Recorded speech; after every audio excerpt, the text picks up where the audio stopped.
सन्माननीय उदयजी झाल्यानंतर पहिल्यांदाच आपल्या जिल्ह्यामध्ये त्यांनी हा आपल्याला दौरा दिला। वेळ थोडी वर खाली होऊन सुद्धा आपण मोठ्या संख्येने इकडे जमला, त्याबद्दल मी मनापासून आपला आभार व्यक्त करतो। हे सांगत असताना जी मनोगत मी ऐकली आज, आणि उदयजी पहिल्यांदा झाले, ते येणार नाही परत।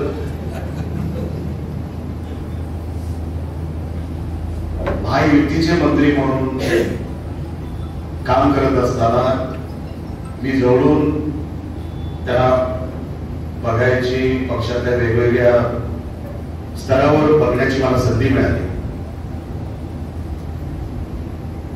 आपण संघटनेचं काम करत असताना आपल्या नेत्यांना त्रास होणार नाही याची काळजी आपण घेतली पाहिजे।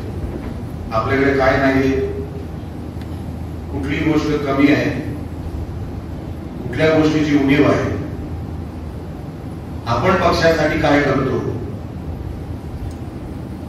आपण काय पक्षाकडे मागत असताना आपण पक्षाला काय दिलं, ही जबाबदारी पण आपल्यावर आहे। नेहमी पक्षानेच आपल्यावर लक्ष द्यावं आणि आपण तक्रार करावी। एवढा लहान पक्ष आपला नाही, आपले नेते एवढे लहान नाही, आणि ही एवढी मोठी फिल्डिंग लागली असताना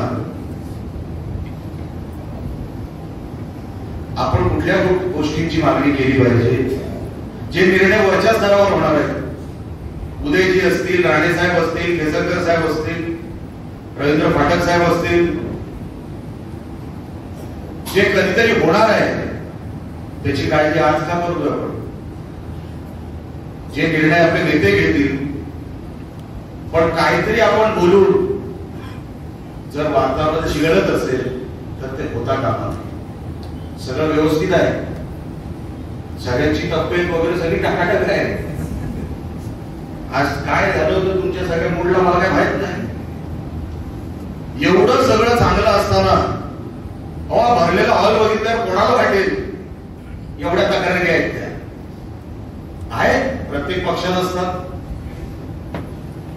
कुठे ना कुठेतरी उशीर होतो, आम्ही कुठेतरी कमी पडतो, नेते कधी कधी भेटत नाही, आम्ही कधी कधी भेटत नाही, सगळं मान्य आहे।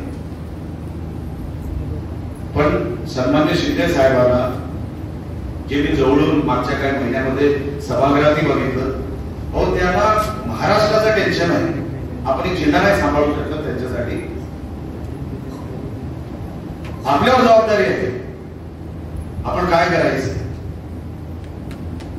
मी कधी शिंदे साहेबांकडे गेलो 5-10 मिनिटाच्या वरती मी थांबत नाही। त्या माणसाला महाराष्ट्राचा व्याप आहे, त्याच्यामध्ये मला ज्या कारणासाठी घेतलं, आता मी काय कारण सांगायची त्याला? आम्ही बसलो इकडे, आणि उदयजी तर 24 तास अवेलेबल आहेत। कधी मी त्यांना फोन केला, कुठल्याही कामासाठी काही सांगितलं, ते काम झालं नाही असं एकदाही झालं नाही।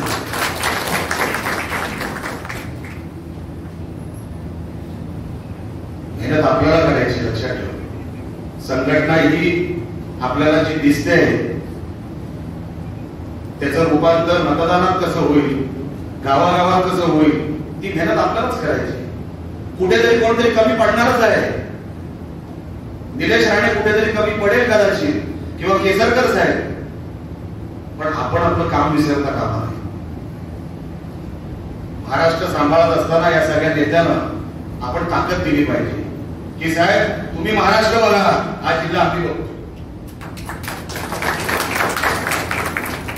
फंड मागायचा, साहेब हे काम होत नाहीये, कुठली तरी मोठी गोष्ट मागूया।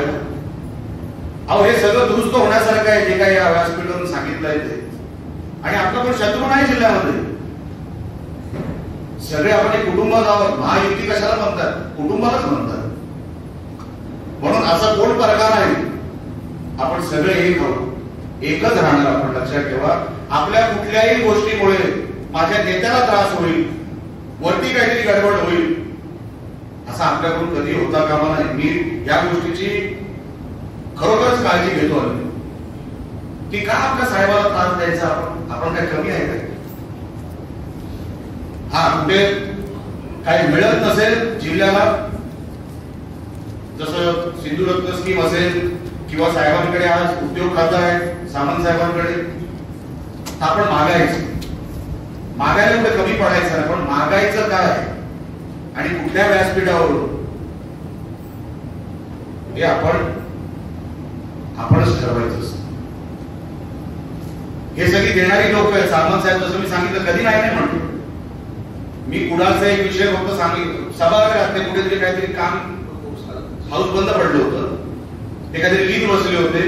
मी बोललो सामंत साहेब जरा कुडाळ MIDCच्या आरोला फोन लावा, जरा एक काम आहे माझं, होत नाही. गॅलरीमध्ये त्यांचे PA बसले होते, तिथून मोबाईल मागवला, जागेवरून फोन केला आणि त्यांना जे इन्स्ट्रक्शन द्यायचे ते दिले. एवढा अलर्ट पक्ष आहे आपला.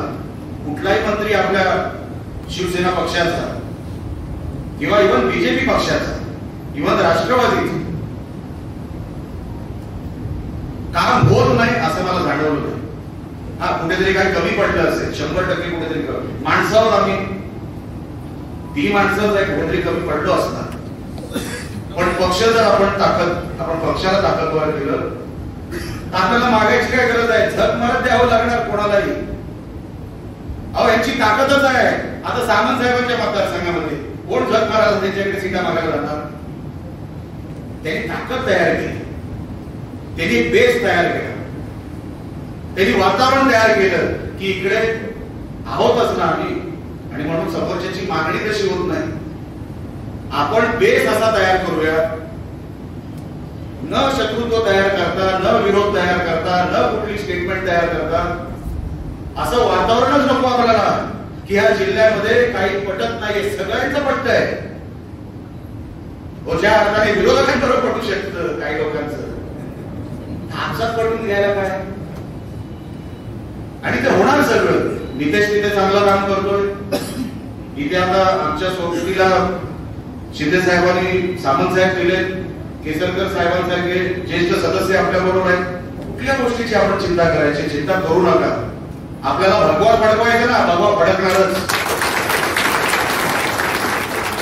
आणि तुमच्यावर अन्याय होऊ देणार नाही, तुमच्यावर अन्याय होऊ देणार नाही. त्याच्यासाठी मी कधी स्वस्त बसलो नाही की तुमच्यावर अन्याय होईल, या जिल्ह्यावर अन्याय होईल आणि निलेश राणे गप्प बसेल असा दिवस येणार नाही. मग काय तो काय तिसरा डोळा वगैरे आणले साहेब बोललात ते मला माहित नाही नेमकं काय, पण मग आपलं जुनं काहीतरी मग आपलं काहीतरी करावं लागेल. पण तसा अन्याय होणारच नाही, म्हणून तुम्ही चिंता करू नका. नेते आल्यावर नेत्यांकडे काय मागायचं त्याचं एक संघटनात्मक, एक विकासात्मक आपल्याकडे प्लॅन तयार पाहिजे. तो प्लॅन आपण तयार करूया. संघटनात्मक काही ज्या गोष्टी आहेत ते सामंत साहेब स्वतः त्यांच्या भाषणातून जाहीर करतील, ते स्वतः त्यांच्या भाषणातून बोलतील, केसरकर साहेब त्यांच्या भाषणातून बोलतील. आम्हाला साहेब मी 2 मिनिटात माझं मनोगत थांबवतो. आम्हाला कुडाळ मारवडला, सावंतवाडीला, कणकवली मतदारसंघाला आम्हाला भरीव आपण निधी द्या. बाकी एवढं संघटना एवढी चकाचक करून टाकतो आम्ही, काय काळजी नाही. आणि आमचे सामंत साहेब पण ते करत सगळं करणार होते. आता आमचे पडदे साहेब पण आले सोबत, संचुरी कामाला लागला आहे आणि हे पण साहेब आहेत. आता सगळे कामाला लागले. आपण साहेब जेवढं आपल्याला निधी देता येईल आपल्या खात्याच्या बाहेर सुद्धा नगर विकास खातं साहेबांकडे आहे. मी मागणी केली होती, नगर उत्थानचा मोठा निधी नगर विकास खात्याच्या माध्यमातून आम्हाला मिळू शकतो. 25-15चे पैसे आपल्याला मिळू शकतात. मुख्यमंत्री ग्राम सडक योजनेचे पैसे आम्हाला मिळू शकतात. तुमच्या मतदारसंघात केवढा पैशाचा पाऊस पडतो मी बघितलाय, मी रत्नागिरी जवळून बघितलाय. त्यांचा प्रारूप आराखडा DPDC मध्ये त्यांचं कौतुकच केलं पाहिजे. जसं पहिल्यांदा नितेशनी ऐकून घ्या पूर्ण, जसं पहिल्यांदा नितेशनी प्रारूप आराखडा 400 कोटीवर नेला सिंधुदुर्गाचा, आमच्या या साहेबांनी सामंत साहेबांनी 750 कोटीच्या वर नेला रत्नागिरी जिल्ह्याचा प्रारूप आराखडा जो आहे. म्हणून साहेब आपण हे सगळं करू शकता. आम्हाला तुम्ही भरभरून जसा तुमच्याकडे पाऊस पडतो विकासाचा तसा आमच्याकडे पाठवा, एवढी तुम्हाला मी विनंती करतो. बाकी खाली जे काय करायचं पाठक साहेब, जेवढं काय करायचंय तुम्हाला काय सांगायची काय वेगळी गरज नाही. आपण तुम्ही आम्ही वेगवेगळ्या पक्षात एकत्र काम करत करत आता शिवसेनेत आलो. म्हणून तुम्हाला काही वेगळं सांगायची गरज नाही की आपण एकदा उतरलो म्हणजे उतरलो, मग आम्हाला कोण थांबू शकत नाही. फक्त वातावरण चांगलं ठेवा, कोणी आपला शत्रू नाही लक्षात ठेवा. सामंत साहेब आपल्याकडे आले ते असेच येत राहू दे आणि लवकर न जाता आम्हाला पूर्ण वेळ देऊ दे, एवढीच फक्त त्यांच्याकडे मी विनंती करतो. मी ते संपले.